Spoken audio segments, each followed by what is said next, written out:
وَقَضَيْنَا إِلَىٰ بَنِي إِسْرَائِيلَ فِي الْكِتَابِ لَتُفْسِدُنَّ فِي الْأَرْضِ مَرَّتَيْنِ، اور ہم نے یہ پہلے ہی متنبہ کر دیا تھا بنی اسرائیل کو کتاب میں کہ 2 مرتبہ تم زمین میں بڑا فساد بچاؤ گے، وَلَتَعْلُنَّ عُلُوًّا كَبِيرًا، اور بہت ہی تم سرکشی کرو گے، بہت بڑی سرکشی کرو گے۔ یعنی 2 ادوار تم پر ایسے آئیں گے، شرارتیں کرو گے، سرکشی کرو گے، دین سے دور ہو جاؤ گے، لہو و لعب میں مبتلا ہو جاؤ گے، عیاشیوں کے اندر، اور اس میں تمہارا جو ہے اللہ تعالیٰ کی طرف سے پھر تمہارے اوپر عذاب کے کوڑے برسیں گے۔ اب یہاں پہ بٹوین دی لائن یہ ہے کہ اس سے پہلے ان کا ایک دور آیا کہ جس کے اندر ان کو اللہ تعالیٰ نے ان پر رحمتیں فرمائیں۔ کیونکہ ہم کچھ چیزیں پڑھ چکے ہیں تاریخ بنی اسرائیل کے ضمن میں، وہ ذہن میں رکھیے۔ حضرت موسیٰ علیہ السلام لے کر نکلے بنی اسرائیل کو مصر سے، تو یہ 1400 قبل مسیح کی بات ہے۔ اس کے بعد وہ آئے ہیں، تورات انہیں ملی ہے جبکہ وہ جبل طور کے پاس پڑاؤ ڈالا ہے۔ وہاں سے پھر شمال مشرق کی طرف چلے ہیں، جب کہا گیا کہ جنگ کرو، قوم نے انکار کر دیا، تو 40 برس تک کی سزا مل گئی ان کی بزدلی کی وجہ سے۔ 40 برس تک وہ اسی صحرا میں بھٹکتے پھرے۔ اسی دوران حضرت موسیٰ کا انتقال ہو گیا اور حضرت ہارون کا بھی انتقال ہو گیا۔ لیکن پھر صحرا میں جو نسل پیدا ہوئی وہ پلی بڑھی، وہ ہمت والی تھی، مشقت دیکھی ہوئی تھی اس نے پھر جنگ کی اور جہاد کیا۔ حضرت یوشع ابن نون جو خلیفہ اول تھے حضرت موسیٰ علیہ السلام کے، ان کی سرکردگی میں تو فلسطین فتح کر لیا۔ پہلا شہر جو فتح ہوا وہ اریحا یا جریکو ہے، تو آج بھی موجود ہے وہ شہر۔ اس کے بعد انہوں نے کچھ عرصے کے اندر پورا فلسطین فتح کر لیا۔ لیکن غلطی یہ کی کہ اس میں ایک مرکزی حکومت نہیں بنائی، بہت سے 12 حکومتیں، 12 قبیلے تھے، جیسے 12 چشمے ان کو دیے گئے تھے، 12 حکومتیں بنا لی۔ پھر آپس میں لڑنے بھی لگے، طوائف الملوکی ہوئی۔ تو آس پاس کے جو مشرک اور کافر قومیں تھیں سیریا وغیرہ میں اور آس پاس اردن کے رہنے والی، انہوں نے پھر جو ہے ان کے اندر ریشہ دوانی شروع کی، اور ایک دور یہ آیا کہ اس میں ان کو بہت سے لوگوں کو اپنے گھروں سے نکال دیا گیا، اور وہ لوگ بڑی زوال سے دوچار ہو گئے۔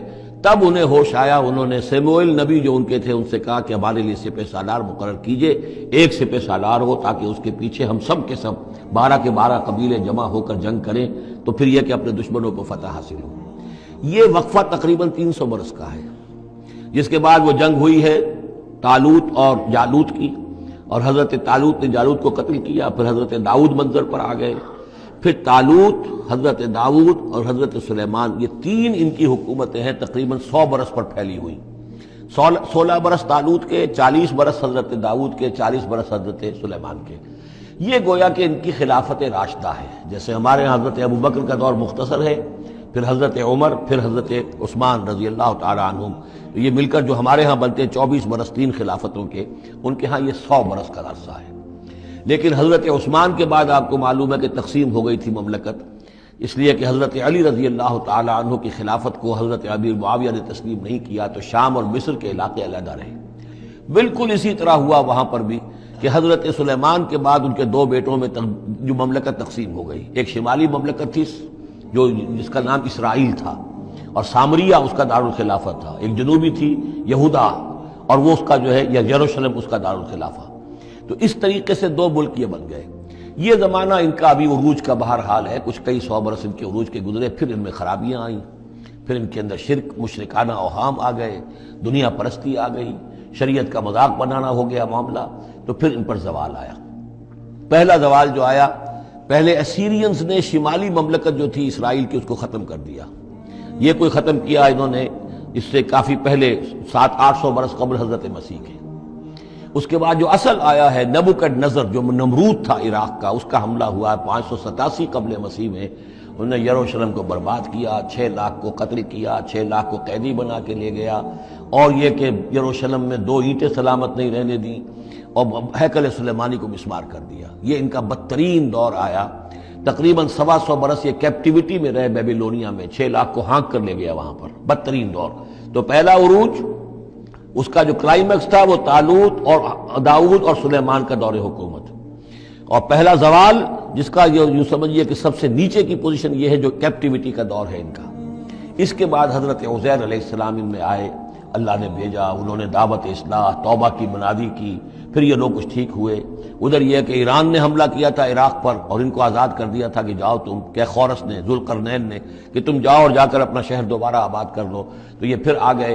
حضرت عزیر کے ساتھ ہو کر آئے ہیں، تو یہ تقریباً 458 قبل مسیح میں پھر یہ دوبارہ آئے ہیں۔ تو یہ سمجھیے کہ 125 برس تک یہ جو شہر ہے اجڑا پڑا رہا ہے۔ اسی دوران میں حضرت عزیر کو اللہ تعالیٰ نے 100 برس کے لیے سلائے بھی رکھا ہے، وہ موت ان پر طاری کر دی تھی جو سورہ بقرہ میں ہم پڑھ کر آئے ہیں۔ یہ سارے واقعات کو آپ یوں سمجھ لیجئے کہ یہ علیحدہ علیحدہ ٹکڑے جو ہم نے پڑھے ان کو جوڑ لیجئے۔ بہرحال پھر ان کے اندر یہ کہ ایک نیکی کی تحریک چلی، پھر ان کے اندر لوگوں نے توبہ کی، پھر اللہ نے انہیں دوبارہ ایک عروج عطا کیا، مکابی سلطنت قائم ہوئی، اور وہ جہاں تک دنیاوی حدود ہیں، زمینی حدود، وہ حضرت سلیمان کی مملکت سے بھی بڑی تھی۔ یہ ان کا دوسرا دور عروج ہے۔ لیکن پھر ان کے اندر زوال آیا، پھر خرابی آئی، پھر وہی دنیا پرستی، وہی عیاشیاں، وہی بدماشیاں، وہی مشرکانہ اوہام۔ اس کے نتیجے میں پھر ان پر جو کوڑے پڑے ہیں وہ پہلے تو پڑے ہیں یونانیوں کے ہاتھوں، سکندر مقدونی نے پہلے فتح کیا ان کو، پھر سلیوکس جو اس کا اس پہ سالار تھا وہ ان پر حکمران رہا ہے۔ اس کے بعد یہ ہے کہ پھر رومنز آ گئے، رومنز نے ان کو فتح کر لیا، ان کی حکومتیں چلتی رہیں۔ یہ دوسرا دور ہے۔ اس دور میں پھر یہ ہے کہ رومنی کے ہاتھوں سن 70 عیسوی میں دوبارہ یروشلم تباہ و برباد ہوا، 1,33,000 یہودی ایک دن میں قتل کیے۔ پھر دوبارہ وہ ٹیمپل یا ہیکل سلیمانی جو دوبارہ تعمیر کر لیا تھا حضرت عزیر کے بعد، پھر وہ مسمار کر دیا گیا، اور وہ آج تک مسمار پڑا ہوا ہے۔ اور گویا کہ حضور صلی اللہ علیہ وسلم کی بعثت کے وقت 500 برس ہو چکے تھے اس کو مسمار ہوئے ہوئے۔ سن 70 عیسوی میں وہ مسمار ہوا، اور 571 میں حضور کی پیدائش ہے، یعنی آپ کی پیدائش بھی پورے 500 برس بعد ہوئی ہے، جبکہ یہ رومیوں کے ہاتھوں ہیکل سلیمانی تباہ و برباد کر دیا گیا تھا۔ یروشلم میں پھر کوئی متنفس نہیں رہا، لیکن یہ کہ بعد میں جو ہے اس کے اندر ان کو یہاں سے نکال باہر کیا گیا، ان کا ڈائسپورا شروع ہو گیا۔